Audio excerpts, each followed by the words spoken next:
Le message est arrivé à 15h14. Juste 3 lignes. Aucune salutation, aucune chaleur, juste une conclusion glaciale. Ne viens pas à l'anniversaire de papa. Tu ne fais pas partie de cette famille. Si tu essaies, j'appelle la sécurité. Chase Carrington. Mon demi-frère. 3 ans de moins que moi. Cadre à temps plein, gardien autoproclamé de tout ce qui touche à Carrington & Son. Ces mots étaient toujours taillés net, comme les haies de notre domaine d'enfance tranchant, impeccable, conçu pour blesser.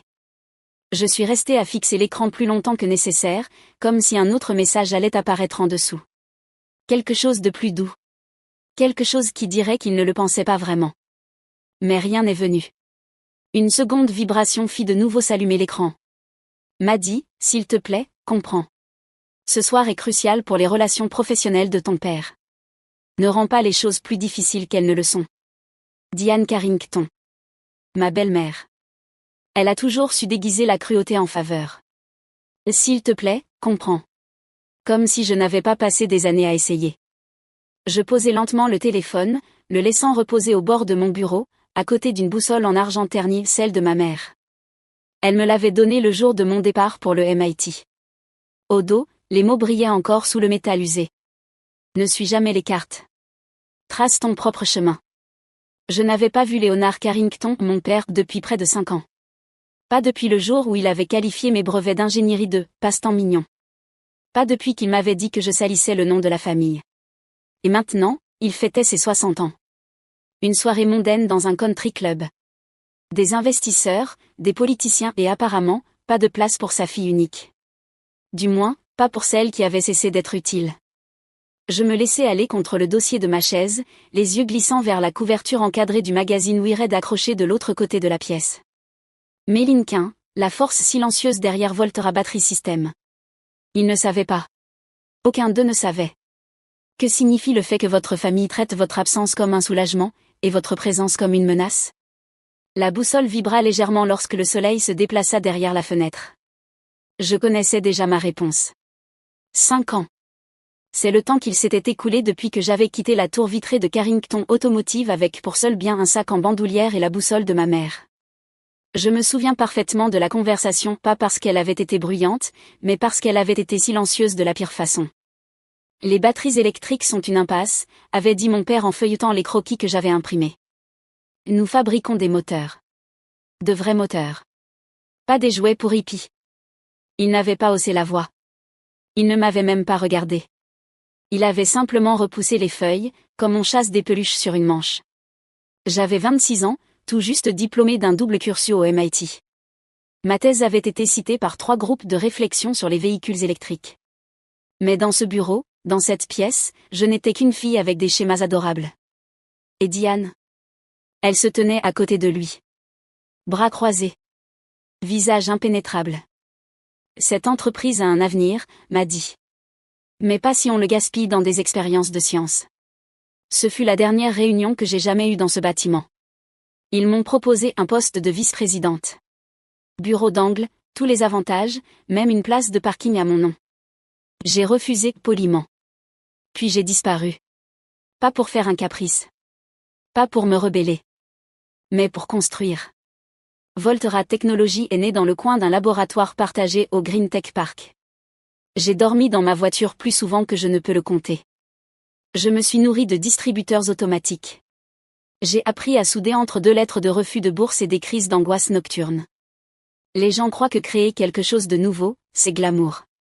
Ça ne l'est pas. C'est solitaire. Silencieux. Comme le deuil, mais avec plus de tableur. Mais j'y ai cru. J'ai cru en elle. La fille avec la boussole et un dossier rempli de rêves. La première personne à remarquer que j'étais partie? Chase. Il m'a retiré du groupe familial une semaine après mon départ. Aucun message. Juste disparu. Comme si je n'avais jamais été la sœur qui veillait tard pour l'aider en physique à la fac.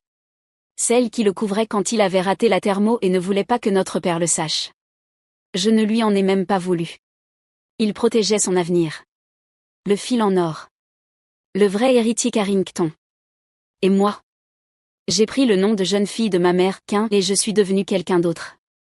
C'est étrange de voir combien de temps on peut vivre sans qu'on s'aperçoive de votre absence. Plus étrange encore, personne ne demande jamais pourquoi vous êtes parti. Seulement quand vous reviendrez.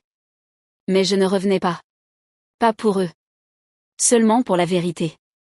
Si personne ne se souvient de ce que tu as donné, est-ce que ça veut dire que ça n'a jamais compté? L'appel est arrivé juste après 18 heures. J'étais pieds nus dans la cuisine, fixant la bouilloire en train de chauffer sans me souvenir si j'y avais mis de l'eau. Tout est prêt pour ce soir, a dit Jérémy. Sa voix était posée. Sèche. Il réservait toujours la chaleur pour les heures creuses. L'équipe d'Harrison a confirmé l'annonce. Tu es sûr de vouloir le faire comme ça? Jérémy Lee était là depuis le début. À l'époque où Voltera n'était encore qu'un nom prometteur et un établi bricolé dans un coin de garage. Il avait quitté un poste garanti à 6 chiffres chez Tesla pour m'aider à bâtir quelque chose en quoi personne ne croyait sauf nous. J'ai éteint la plaque, regardant la résistance rouge s'éteindre lentement. Oui, ai-je dit. Je dois y être. Il doit me voir. Léonard. Tous. Jérémy a marqué une pause. Alors James Harrison a personnellement demandé ta présence. Tu es le visage désormais, m'a dit. C'est le moment. James Harrison n'était pas juste un autre investisseur. C'était l'investisseur. Milliardaire. Silencieux. Maîtrisé. Le genre d'homme dont le nom redresse les PDG et fait éteindre les enregistreurs aux journalistes. Sa firme tournait autour de Carrington Automotive depuis des mois, observant l'hémorragie de parts de marché et de liquidités en temps réel. Mais il n'avait pas encore agi. Pas avant que Voltera n'entre en scène. Pas avant que je dise, je leur offrirai les droits en premier. Mais je livrerai l'offre moi-même. Je me suis habillé en silence. Aucun logo de créateur, aucun signe tape à accent grave l'œil, juste une robe bleu marine aux lignes épurées, des escarpins noirs plats, et la boussole de ma mère autour du cou. Elle cliquetait doucement à chacun de mes mouvements, comme un battement de cœur trop discret pour s'entendre. En bas, la voiture m'attendait. Je me suis arrêté devant la porte, la main sur la poignée, mon pouls soudain assourdissant dans mes oreilles. Ils ne sauront pas qui tu es, avait dit Jérémy un jour. Ils sauront, avais-je répondu. Mais pas encore. Je suis resté là une minute entière, le poids de la soirée me comprimant la poitrine. Puis j'ai ouvert la porte et je suis sorti dans le froid. Si tu es la réponse à leurs prières, mais qu'ils ne savent pas que c'est toi, leur dois-tu quand même un miracle? Le Carrington Country Club n'avait pas changé. Toujours les mêmes colonnes de calcaire. Les mêmes grilles en fer forgé, recourbées comme des ronces. Le même voiturier ganté de blanc, trop souriant, trop discret. Je suis sorti de la voiture et ai lissé le devant de mon manteau. Un instant, j'ai aperçu mon reflet dans les grandes vitres grandes, encore étrangères. À l'intérieur, les lustres brillaient comme des feux d'artifice figés. Le jazz flottait dans l'air comme un parfum hors de prix. Une bannière dorée ornait le mur du fond. Joyeux 60e, Léonard. Écriture élégante. Aucune chaleur. À l'entrée, une tablette vacillait dans les mains d'une femme aux cheveux blonds brillants, un sourire crispé trahissant ses nerfs. Emma Carrington. L'épouse de Chase. Toujours polie. Toujours calculée. Ses yeux se sont agrandis en me voyant. Une main s'est crispée sur sa tablette. L'autre a cherché instinctivement son téléphone. M'a dit Emma, tu n'es pas, je veux dire. Chase a dit que le bureau de James Harrison avait appelé avant, ai-je dit calmement. Mon nom est sur la liste. Ses doigts ont glissé sur l'écran. J'ai attendu, immobile. Il y est, a-t-elle chuchoté, clignant des yeux. Mais comment? Peu importe comment. Je suis passé devant elle avant qu'elle ne décide si elle devait sourire ou appeler à l'aide. La salle de bal était un musée de fantômes. Chaque recoin portait un souvenir que je ne voulais pas réveiller. Diane se tenait près du bar, drapée de soie émeraude, riant trop fort avec un conseiller local. Chase tournait dans la pièce comme un candidat en campagne. Dos droit. Cravate parfaite. Aucun d'eux ne m'a vu. Ou alors si, mais sans reconnaître ce qu'ils voyaient. Je me suis déplacé lentement, invisible. Juste une invitée de plus en robe bleu marine. Près de la table des hors-d'œuvre, j'ai senti une main effleurer mon bras. Diane. Elle a souri, mais ses yeux sont restés froids. Méline, dit-elle d'un ton mielleux. Ce n'est pas le moment. Tu crois? Tu as fait ton choix. Pourquoi tout bouleverser maintenant? J'ai incliné la tête. Elle était nerveuse, mais pas pour les raisons que j'imaginais. Tu as peur que je fasse une scène?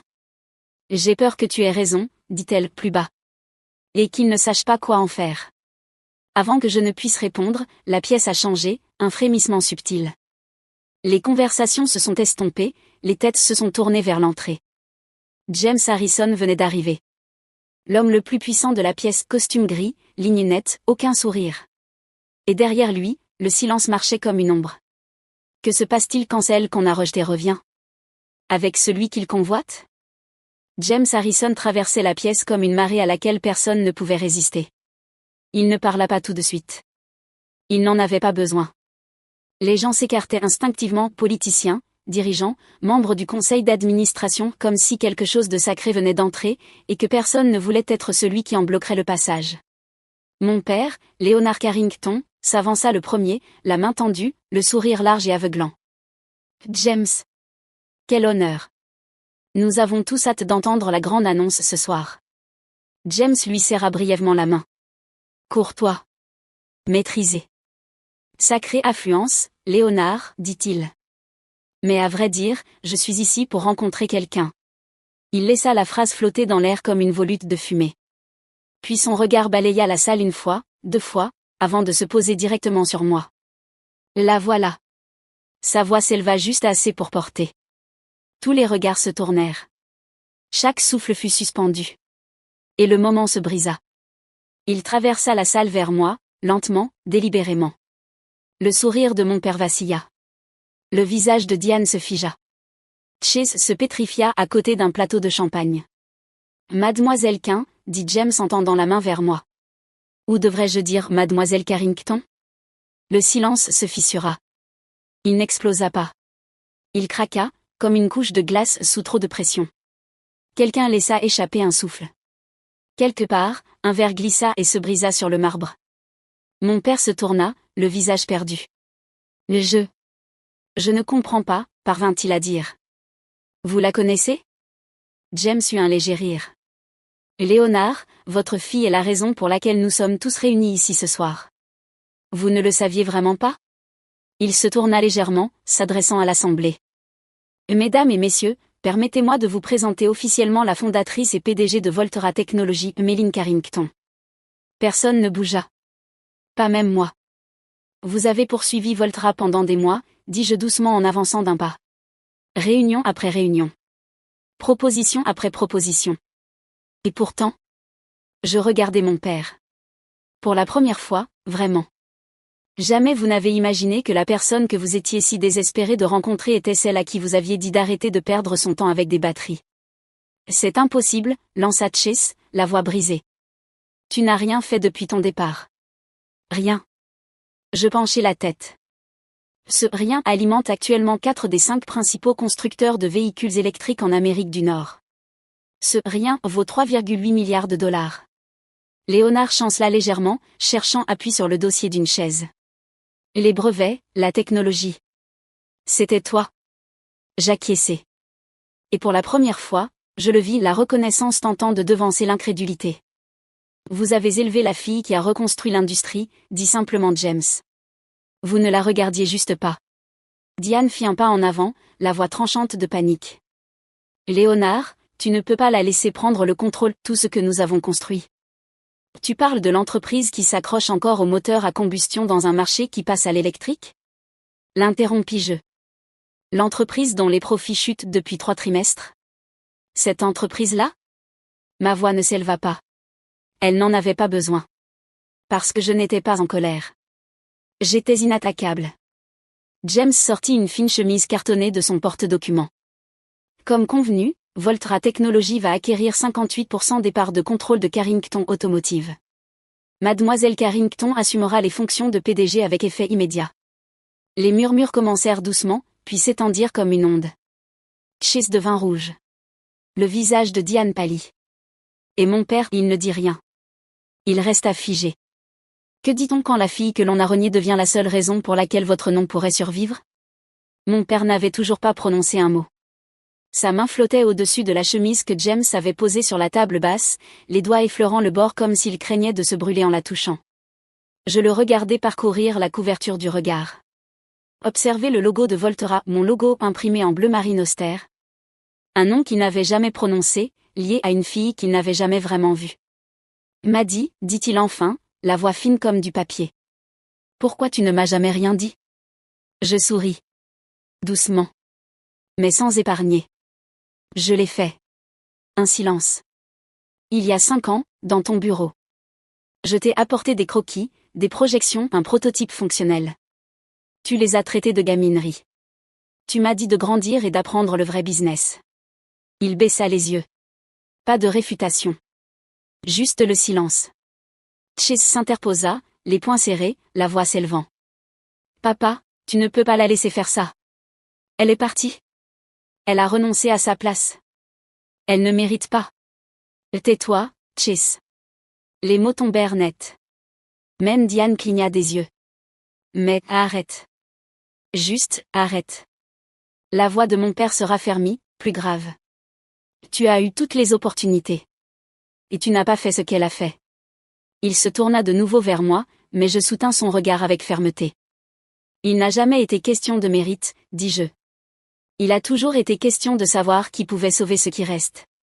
Diane traversa la pièce, plus d'élégance émeraude, plus de charme étudié, seulement des traits tendus et un regard dur. Tu crois que ça te rend meilleur, siffla-t-elle. Tu crois qu'arriver ici avec des avocats et des chiffres efface ce que tu as abandonné? Je n'ai rien abandonné, répondis-je calmement. On m'a poussé dehors. Elle rit, un rire cassant. Tu as toujours eu besoin d'être la plus intelligente, la spéciale. Eh bien, félicitations. Tu es seule. Et tout ce que tu as construit ne changera rien à ça. Je ne répondis pas, car il n'y avait plus rien à débattre. Mon regard dériva vers le centre de la pièce, où un portrait de mon père trônait au-dessus de la cheminée, cadre en bronze, sourire rassuré, lumière de légende. Il nous observait comme si rien n'avait changé. Mais tout avait changé. James Harrison s'éclaircit doucement la gorge. On y va? Le dossier était maintenant ouvert, prêt. Moi aussi. Ce qu'il reste d'une famille. Quand la vérité finit par parler plus fort que le sang. La fête s'était clairsemée. Certains invités étaient partis plus tôt, d'autres restaient groupés près du bar, chuchotant entre deux regards furtifs. Chase avait disparu. Diane s'était retranchée derrière une porte fermée, probablement en train d'appeler l'avocat de la famille. Je me tenais seul sur la terrasse arrière, où le froid paraissait plus pur que l'air de l'intérieur. Au-delà des vitres, des rires s'élevaient, creux, déplacés. À l'intérieur, le nom Carrington était en train d'être réécrit. À l'extérieur, je pouvais enfin respirer. La porte grinça derrière moi. Je ne me retournai pas, mais j'entendis les pas plus lents que dans mes souvenirs. Plus doux aussi. Maddie, dit doucement mon père. Je laissai le silence s'étirer entre nous. Il s'approcha, pas trop près. Il regarda la pelouse, comme si elle contenait les réponses qu'il n'avait jamais osé chercher. Cette nuit-là, quand tu es parti. Je me souviens de toi, debout dans mon bureau avec ce dossier. Je ne l'ai même pas regardé. Non. Tu ne l'as pas fait. J'avais tort. Il le dit simplement. Sans supplique. Sans condition. Surtout. Je tournai brièvement la tête vers lui. Il avait l'air plus vieux, non pas dans les traits, mais dans le regard. Comme si quelque chose sur lequel il s'était toujours appuyé venait de s'effondrer, ne laissant derrière que la vérité. Tu pourras un jour me pardonner, demanda-t-il. Je portai la main à mon cou, détachai la chaîne, et tendis la boussole. Elle m'a aidé à trouver mon chemin quand plus personne ne croyait que j'en avais un. Il la regarda, mais ne la prit pas. Alors je la posai entre nous, sur la rambarde de pierre. Je ne suis pas ici pour revenir en arrière, dis-je. Je suis ici pour construire quelque chose vers l'avant. Si tu es prêt à apprendre de ta fille, je suis prête à t'enseigner. Il acquiesça sans empressement, sans perfection, mais avec humilité, pour la première fois de sa vie. Parfois, le prix de ne pas écouter, c'est tout ce qu'on n'a jamais su qu'on possédait. Le lundi matin arriva plus froid que d'habitude. Un ciel tranchant, une lumière plate, et du givre dessinant les bords des fenêtres de Carrington Automotive, bientôt Carrington Voltra Technology. Je traversai le hall principal pendant que des inconnus chuchotaient et que des visages familiers détournaient les yeux, ne sachant comment saluer un nom qu'ils avaient autrefois effacé de leur histoire. Le bureau de Chase était sombre. Vide. La plaque nominative déjà retirée. Les œuvres de Diane, sculptures, impressions sur toile, ce mur absurde de métal abstrait avaient été mises en caisse pendant la nuit. L'héritage ne tient jamais longtemps quand la propriété change de main. Mon nouveau bureau se trouvait tout en haut de l'aile. Même vue, mais une gravité différente. Sur le bureau, une seule boîte, emballée dans du papier de soie bleu marine. Pas de mots. Juste un colis. Je l'ouvris lentement. À l'intérieur, le vieux manuel d'ingénierie du MIT de ma mère usé sur les bords, maintenu par un ruban jauni. Une page était marquée par une enveloppe fanée. Je l'ouvris. L'écriture était reconnaissable entre toutes, penchée, nette, familière. Pour Méline, quand le monde verra enfin ce que j'ai toujours vu. Je tenais la page à deux mains. Sans trembler, juste immobile. La pièce était silencieuse, sauf pour le tic-tac de l'horloge murale. En face de moi, la lumière du soleil passait à travers les stores, accrochant l'éclat argenté de la boussole sur le rebord de pierre. Je l'Y avait laissé. Là où il pouvait la voir.